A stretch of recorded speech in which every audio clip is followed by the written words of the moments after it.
I'm Ben, I play Wiz. And we have a favorite after the video. Here we go. In the description, it's going to take you to podsurvey.com. Darth Vader versus Dr. Doom. Where you can fill out a quick anonymous survey. This is going to be awesome. The survey is about making sure that you don't see ads you don't want to see. And if you filled out a survey for us in the past, this is a brand new updated one with a brand new opportunity to get a $100 gift card to Amazon. I'm hyped and currently betting on... It's time to see Darth Vader take on Dr. Doom. I'm currently betting on Doom, but let's see the analysis, the full analysis. Come on. Let's do it. These two masters of evil are experts at bending others to their will, but beneath the mask lies the scars of their past. Oh, literally. Quite. Darth Vader, Dark Lord of the Sith, and Dr. Doom, sovereign ruler of Latveria. He's Wiz and I'm Booty, and it's our job to analyze their weapons, armor, and skills to find out who will win a death battle. Darth Vader. A long time ago, in a galaxy far, far away, this masked murderer was one of the most dangerous and respected killers among the stars. Nobody stood a chance. He was a force to be reckoned with. Of course. Before he was a Dark Lord of the Sith, he was Anakin Skywalker, an innocent child sold to slavery on the harsh desert planet of Tatooine. Anakin was a prodigy mechanic, a prodigy pod racer, and a prodigy Jedi. So I'd say the drug dealer who bought him got a pretty sweet deal. You know, apart from the whole ownership of people thing. Then Liam Neeson showed up and measured his power level to find out that this kid was the chosen one. Just to do something great that would bring balance to the all-powerful Force. Whatever the f*** that means. Freed from slavery and trained under Jedi Master Obi-Wan Kenobi, Anakin grew into an extremely powerful Jedi, capable of lifting starships and crushing buildings with just his mind. He quickly rose through the Jedi ranks to the very top, and led the legendary 501st Legion in the galaxy. Conceived by midichlorians. He also grew into a really arrogant and whiny douche. It's all Obi-Wan's fault. He's holding me back. Naturally curious to an extreme, the vast potential of the Force was intoxicating to Anakin.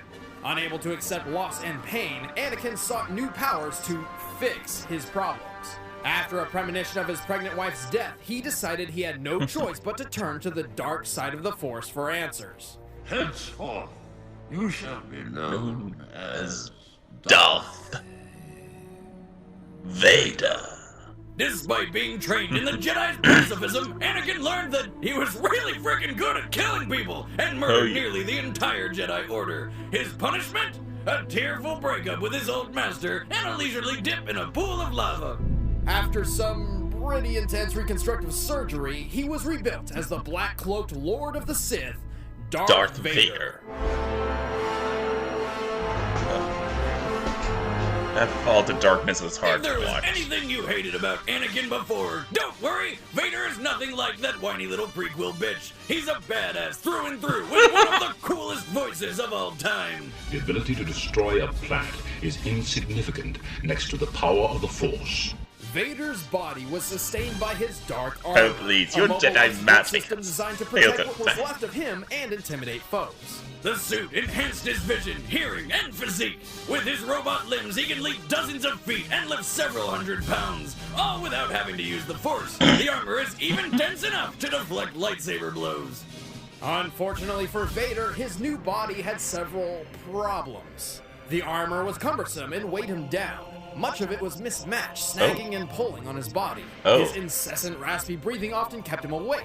His synthetic skin itched constantly, and the control panel on his chest would sometimes beep for no reason at all. You're saying in this technological marvel of an age, we can't fix one person who's fallen into lava?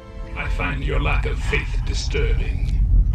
It's very likely Vader's Sith Master, knowing his new student could become more powerful than himself, included these faults on purpose. While it caused problems for Vader at first, he quickly grew accustomed to his suit's limitations and modified his fighting style to complement his new stance and strength. And while his life support systems are vulnerable to electric overload, should the worst happen, he can use the Force to sustain himself for several hours. Vader wields a dual-phase lightsaber. Unlike normal lightsabers, which are already cool as shit, Vader can manually adjust his to double its length. But if it lasts for more than 4 hours, he needs to consult a doctor. All too easy. With his connection to the Force and training in both Jedi and Sith arts, he's learned a variety of techniques. He can deflect energy blasts with nothing but his hands, anticipate his opponent's next moves, and increase his speed and strength. And though his mechanical limbs cannot channel Force lightning like his master, he can condense and launch a ball of electricity called kinetite. And he can always use telekinesis to lift people up and choke the ever-living hell out of them. A power that would come in handy if you ever had to deal with an annoying co-host. You don't know the power of the dark side. Using the dark side of the Force, Vader embraces his passion and rage in battle, complementing his extremely offensive fighting style. Blood Knight. The angrier he gets, the deadlier he becomes. He's defeated tons of Jedi Masters, including Obi-Wan himself. He matched his secret apprentice Galen Merrick in Force combat, who is powerful enough to move Star Destroyers, and killed a doppelganger of Darth Maul by impaling himself. Damn, that's dedication. And finally, after discovering his long-lost son, Vader had a change of heart.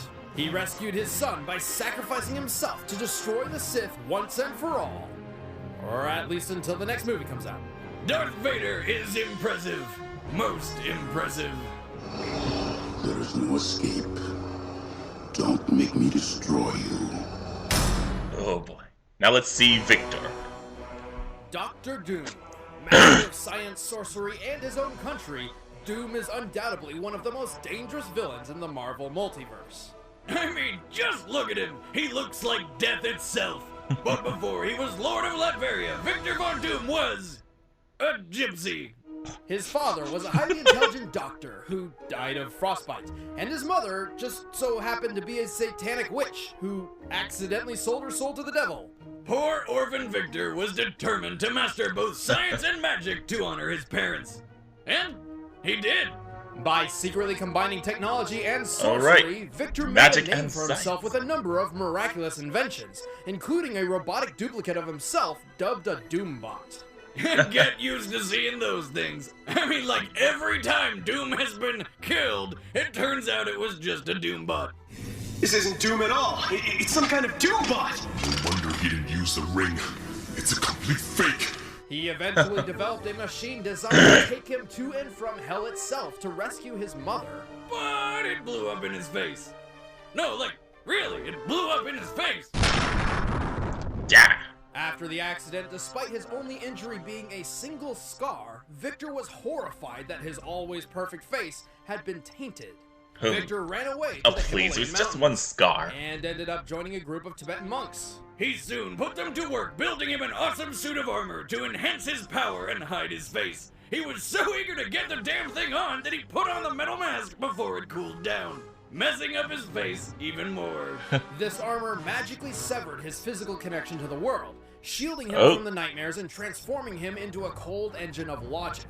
Thus, he took the name Dr. Doom. Victor, please. Call me Doom. With his new armor, Dr. Doom soon conquered his home country Latveria, claiming the throne for himself. Is he really a doctor? Well, he was expelled from college, but he just gave himself a Latverian doctorate once he was running the country. So, technically, yes. What a cop-out. Those of us with degrees had to work hard for our doctorates. You do not have a doctorate. Called it. Yaha, check it out. Got it in poultry science, specializing in frying. Poultry science. Well, holy shit. Anyway, Doom's armor is mostly made of titanium, but there's way more to it. With it, he's strong enough to lift buildings, survive blows from Thanos' Infinity Gauntlet, and one-shot the Incredible Hulk. Plus, it has a force field, jet boosters, and energy blasters. And also a molecular expander, which can enlarge This better mention finger lasers. Handy for turning tiny pebbles into giant boulders.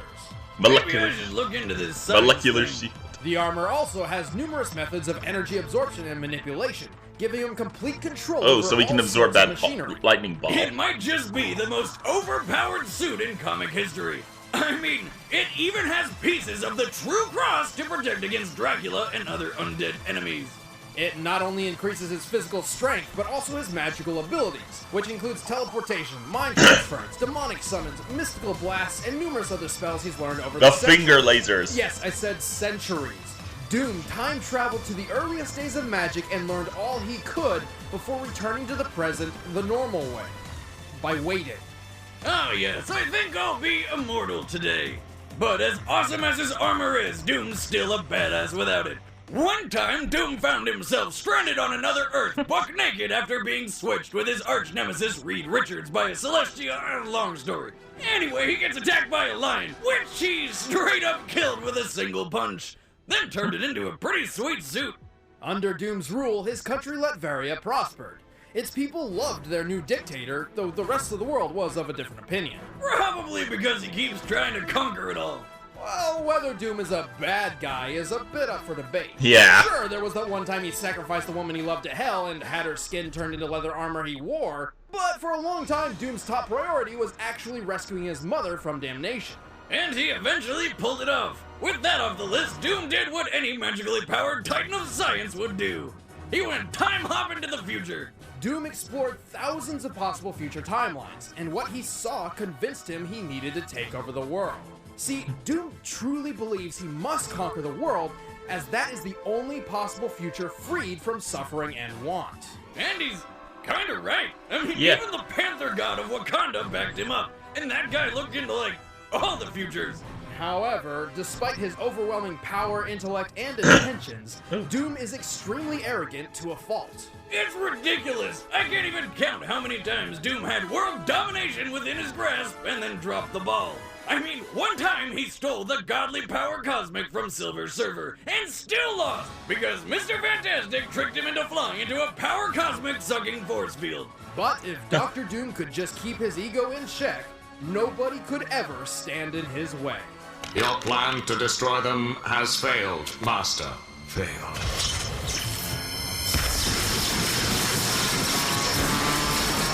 Dr. Doom does not fail. Oh! Dr. Doom. Failure is beneath... yeah! Failure is beneath Doom! Let us see that... What? Failure is beneath Doom.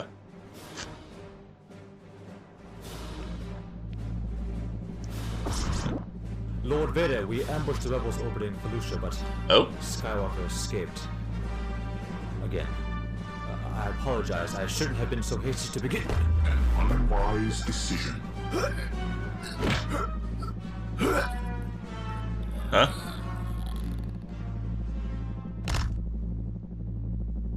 This boss is over. Oh. Victor. Nice entrance. Power of the Force. All right.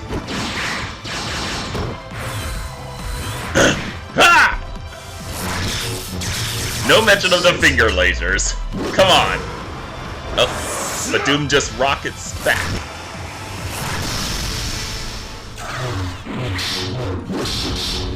All right. Foot dive! Foot dive! You cannot escape destiny.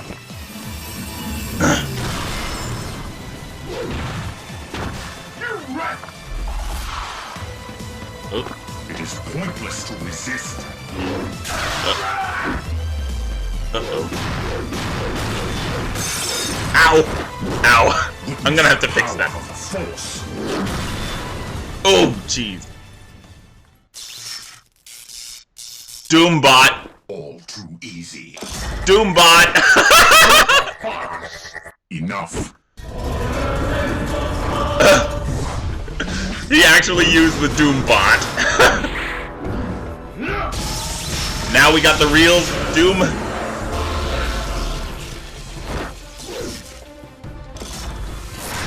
Oh, I thought he was gonna absorb that. Beware my power.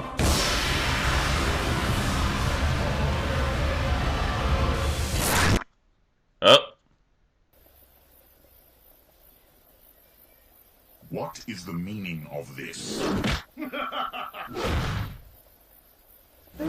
What? He sent him back in time?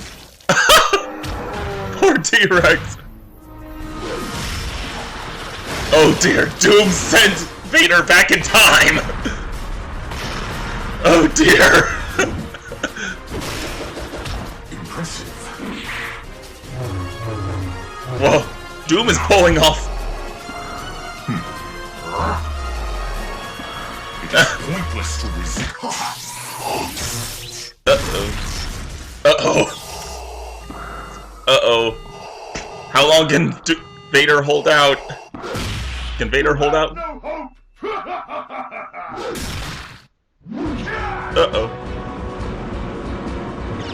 Die. Molecular shield. The finger laser! Oh. Okay, good enough. Oh! Called it! Vader? No!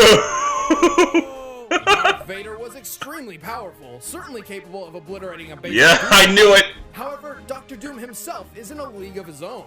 Vader may be the chosen one, but Doom's experience mastering magic and science trumped the Sith Lord. Plus, while Vader has proven his strategic prowess over 2 decades of experience leading an army, Doom has successfully led a country and then a whole planet.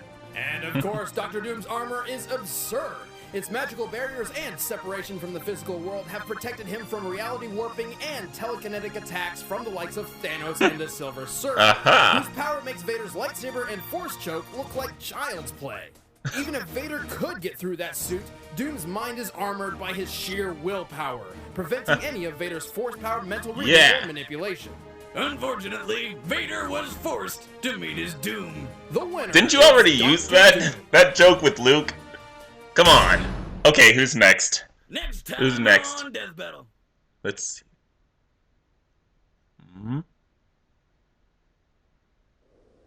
Huh? Oh, we're actually doing it. They're actually doing it. Okay. Ready for a rematch? After hundreds of thousands of requests, we are doing this. We are bringing Super Saiyan God Goku for the rematch of the century. Alright. It's all going down live at SGC. Okay. That we put on in Frisco, Texas, July 17th through 19th. Okay, so make that's... sure you head to sgconvention.com, pick up a badge. If you want to be there when we premiere this thing live, we got some stuff special. Okay, If you can't make it... So, that's that. Doom wins, and looks like we actually are getting that rematch with Goku versus Superman. But will the Super Saiyan God form be enough? I guess we'll have to see. Until then, next time!